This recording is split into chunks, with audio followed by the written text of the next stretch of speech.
Bhind police ने 4 साल पहले हुए ब्लाइंड मर्डर का खुलासा किया है। यहां मृतक का कलयुगी बेटा ही अपने पिता का असली कातिल निकला, जिसने मकान के विवाद को लेकर पहले अपने पिता की बेरहमी से पिटाई की, फिर आत्महत्या दर्शाने के लिए लाश फांसी के फंदे पर लटका दी। घटना अटेर रोड स्थित मातादीन के पुरा इलाके की है। दरअसल देहात थाना क्षेत्र के मातादीन के पुरा में 28 अगस्त 2019 को सुरेश श्रीवास्तव का शव घर के अंदर फांसी के फंदे पर झूलता मिला। पुलिस ने शव को जब्त कर पोस्टमार्टम के लिए भेज दिया था। पोस्टमार्टम रिपोर्ट में मृतक के गले और शरीर पर गहरे घाव होने की पुष्टि हो चुकी थी। पुलिस मृतक के पड़ोसियों से पूछताछ कर रही थी। पड़ोसियों से पूछताछ के दौरान पुलिस को आरोपी तक पहुंचने का अहम सुराग मिल गया। मृतक ठीक से चल फिर नहीं सकता था। हत्या के कुछ महीने पहले उसे पैर में लगवा मार चुका था। उसको चलने के लिए दूसरों की जरूरत पड़ती थी। सुरेश के पास 150 बीघा जमीन थी, जिसको उसने बेच दी थी। वह अपना मकान भी बेचना चाहता था, लेकिन बेटा मकान बेचने से मना करता था, जिसको लेकर शिव मोहन और उसके पिता के बीच विवाद होता रहा। घटना के 2 दिन पहले उसका शिव मोहन से फिर विवाद हुआ। शिव मोहन ने अपने पिता को धमकी भी दी थी। इस आधार पर पुलिस ने उसके बेटे शिव मोहन को गिरफ्तार कर लिया। जब पूछताछ की तो उसने सारा राज खोल दिया। हत्या को आत्महत्या में बदलने के लिए उसने अपने पिता को घर के अंदर सीमेंट के पिलर के छज्जे से फांसी का फंदा बनाकर लटका दिया। उसके बाद वह फरार हो गया। पुलिस ने आरोपी बेटे को पकड़कर उसे जेल भेज दिया है। अगस्त 2019 में मृतक सुरेश श्रीवास्तव की फांसी लगाकर मौत होने की सूचना थाना आजा पर प्राप्त हुई थी, जिस पर से मर्ग कायम किया गया था।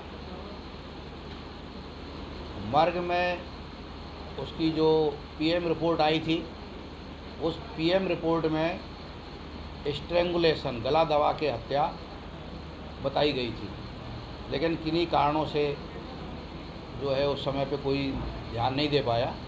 जब मेरे द्वारा इसकी समीक्षा की गई तो उसमें वरिष्ठ अधिकारियों से परामर्श लेके चर्चा करके उसमें अपराध 302 का पंजीबद्ध किया गया।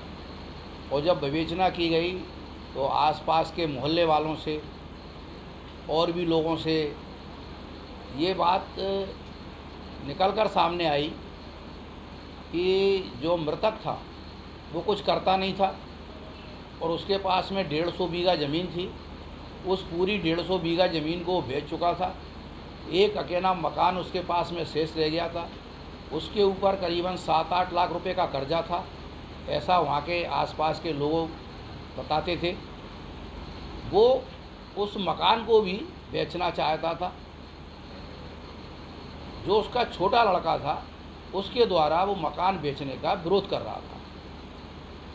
एक दिन पहले ही वो काठमांडू में सर्विस करता था, वहाँ सर आया था और वहाँ से आने के बाद में उसने अपने पिताजी को काफ़ी समझाया, लेकिन इन दोनों के लोगों के बीच में काफ़ी बहसाबाजी हुई।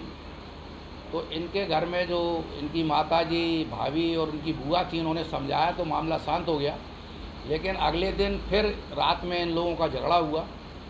तो उसने रात के समय पे जहाँ पर इसकी माँ, बुआ और भाभी सो रही थी, उसके दरवाजे की कुंडी लगा दी और इसके बाद में फिर इसने पिताजी का जो है गला दबा के हत्या कर दी और डंडों से मारपीट की, जिससे उसकी मृत्यु हो गई। फिर ये इसको ऊपर छत पे ले गया। एक सीमेंट का पिलर बना हुआ था, वहाँ पर इसने रस्सी से बांध के और उसके गले में फंदा करके और छज्जे से नीचे लटका दिया। सुबह जब मोहल्ले वालों को मालूम पड़ा कि साहब ऐसा ऐसा फांसी लग गई, उसको उतारा गया। तो उस पर से जो जांच में तत्व आए, उस आधार पर 302 का मुकदमा कायम किया। फिर धीरे धीरे परिवारजनों से भी चर्चा की गई, उनको भी जो है बयान लिए गए। तो उनके द्वारा भी ये बताया कि इसका झगड़ा हो रहा था, हम लोग सो रहे थे तो गेट बंद कर दिए थे। जब सुबह लोगों ने जगाया तो हमारे गेट खुले। तो उनके द्वारा भी अपने जो लड़का है माँ के द्वारा और जो उसकी भाभी है देवर द्वारा और जो बुआ है भतीजे पर ही हत्या का शक जाहिर किया गया, जो परिस्थितिजन्य साक्ष्य उभर कर सामने आए। फिर इसके बाद में आरोपी से पूछताछ की गई तो उसके द्वारा भी अपना जुर्म स्वीकार किया गया। और जब जुर्म स्वीकार हो गया, मामला सिद्ध हो गया, तो आरोपी को गिरफ्तार करके जेल रवाना कर दिया।